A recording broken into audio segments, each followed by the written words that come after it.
Sponsored by Sri Natraj Oils. Pure edible oils. Mussoorie में शिक्षकों को किया गया सम्मानित। पिक्चर पैलेस स्थित श्री राधा कृष्ण मंदिर में शिक्षक दिवस के अवसर पर सम्मान समारोह का आयोजन किया, जिसमें शिक्षा के क्षेत्र में महत्वपूर्ण योगदान देने वाले शिक्षकों को सम्मानित किया। इस मौके पर समाज सेवी पंडित मनीष गोनियाल ने कहा, शिक्षा के क्षेत्र में शिक्षकों का योगदान महत्वपूर्ण होता है और बच्चों को शिक्षा, संस्कार और ज्ञान विद्या के मंदिर में ही दिया जा सकता है। नवभारत समाचार मसूरी से मनीष गंगोली की रिपोर्ट। आज गोनियाल जी द्वारा शिक्षकों को सम्मानित किया जा रहा है, तो क्या कहना चाहेंगे इस बारे में? सबसे पहले उनका धन्यवाद कि कम से कम इस शिक्षा दिवस के पूर्व संध्या पे हम सब शिक्षकों को सम्मानित किया, तो बहुत बड़ी उपलब्धि है। इससे पहले बहुत ही कम किसी ने शिक्षकों को सम्मानित किया यहाँ पर। वर्मा जी, देखा जाए तो मसूरी जो है शिक्षा का हब है। यहाँ बहुत देश विदेश के छात्र छात्राएँ आती हैं, वो पढ़ने के लिए आते हैं। लेकिन आज भी जो प्राइवेट स्कूल हैं उनके छात्र जो शिक्षक हैं उनकी स्थिति बेहतर नहीं है, तो इस बारे में क्या आपके विचार हैं? इस कोरोना काल में तो 2 साल से जो प्राइवेट टीचर्स हैं उनकी स्थिति वाकई बहुत ही ख़राब रही है, क्योंकि हर तरफ से कि स्कूल में छात्र तो आ नहीं रहे हैं, स्कूल में छात्र नहीं आते, फीस भी नहीं आ रही है, तो हर तरफ से प्रॉब्लम ही प्रॉब्लम आ रही है। शिक्षा तो ऐसी जगह है, मसूरी का हबी एक पूरा शिक्षा से यहाँ से बड़े बड़े अच्छे अधिकारी बन के गए हैं यहाँ से लोग। फिर भी गोनियाल जी, आज आपके द्वारा यहाँ शिक्षकों को सम्मानित किया गया है, क्या कहना चाहेंगे इस बारे में? सर्वप्रथम तो मैं पूरे उत्तराखंड में जितने हमारे गुरुजन हैं उनको शिक्षक दिवस की हार्दिक शुभकामनाएं बधाई देता हूँ।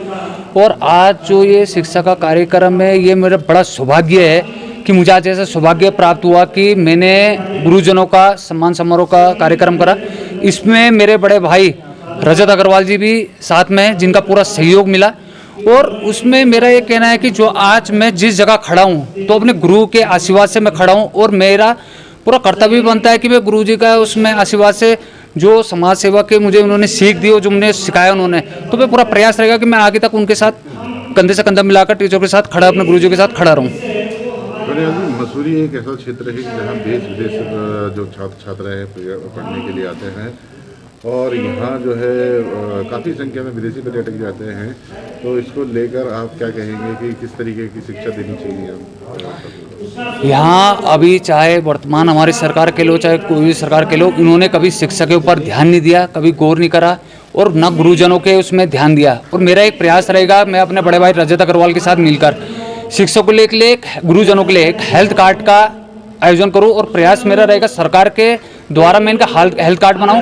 क्योंकि कभी ऐसा तो जो प्राइवेट हमारे शिक्षक है उनकी इतनी तनख्वाह नहीं रहती, उनका नहीं रहता कि जो अपने इलाज के उसमें इलाज के दौरान, जैसे कोरोना महाकाल आया था, इलाज के दौरान इनकी शिक्षा में दिक्कतें का सामना करना पड़ा इन्हें, तो इनको दिक्कत शिक्षा का मतलब इनको दिक्कतों का सामना ना करना पड़े, तो उसके लिए मैं इनका हेल्थ कार्ड बनाने के लिए पूरा प्रयास करूँगा। आज शिक्षक दिवस के पूर्व संध्या पर जो है यहाँ शिक्षकों को सम्मानित करने का एक कार्यक्रम आयोजित किया गया है, तो क्या कहना चाहेंगे आप इस बारे में? देखिए, आज मेरे भाई मनीष गुनियाल जी, कोड इंस्टीट्यूट के मेरे भाई कीर्ति कंडारी जी और मेरे द्वारा संयुक्त रूप से Mussoorie traders and welfare association के पदाधिकारियों द्वारा एक संयुक्त रूप से शिक्षकों का सम्मान करने का कार्यक्रम करा गया।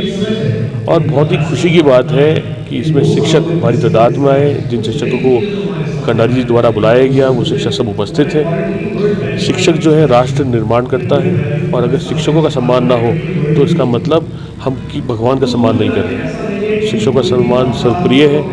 इसी कड़ी में शिक्षकों के लिए कई मांगों को लेकर राज्य स्तर पर भी कार्यक्रम करे जाएंगे, और मुझे उम्मीद है राज्य सरकार द्वारा शिक्षकों की जो परेशानियां हो रही हैं उनको अनदेखा ना कर शिक्षकों की सारी परेशानियों का हल जल्दी करा जाएगा।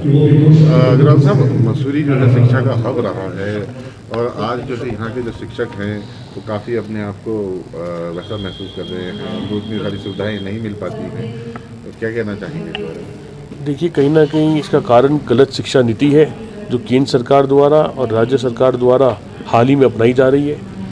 केंद्र सरकार द्वारा एक नई शिक्षा नीति को लागू किया गया था, पर धरातल पर आज तक वो नीति लागू नहीं की गई है।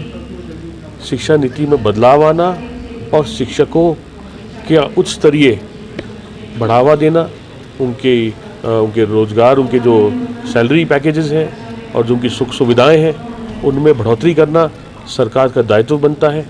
और प्राइवेट इंस्टीट्यूशन का दायित्व बनता है।